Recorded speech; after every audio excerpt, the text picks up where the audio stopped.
So, what's your favorite memory associated with David?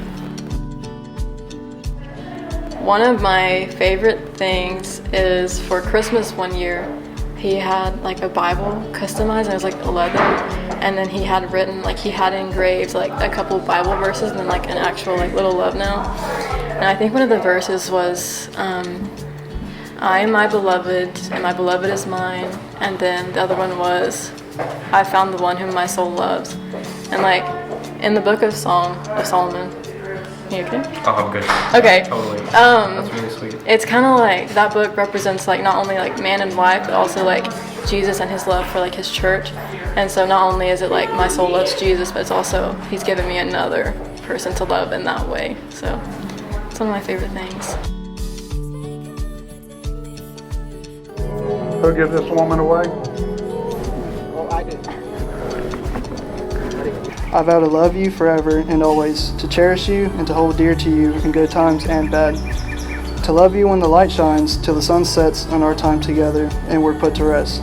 I vow to lead this marriage not in our ways, but in the ways of God. What therefore God has joined together, let no man separate. So as I have given you my hands to hold, I give you my life to keep.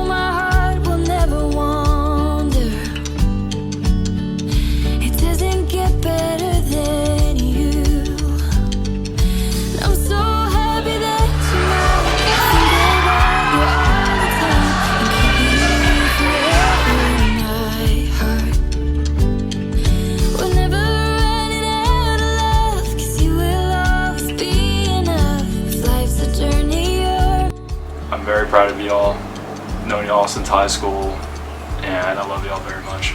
I just wanted to tell y'all that I love y'all, and I'm so happy for you both and for this decision that you were making to be married and to spend the rest of your life together. I hope y'all have a long and healthy marriage, and I just wish the best for y'all. David, Nevea, I'm so happy for you. I'm so proud of y'all. I can't wait to see what the future has for each of you. Just don't forget about me. David and Nevea, I know y'all are going to have a nice, happy marriage together. Hey, you two. I just want to say good luck on the adventure of this so-called life, I guess. Make sure that you guys listen to each other. You guys are a team, equal partners in a partnership for growth. And I see the commitment not only to each other, but also to have your marriage based off of God as the center of your relationship.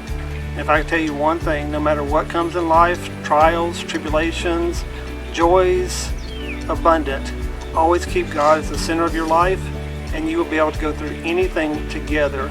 Together you're stronger, and together you are one according to the Word of God.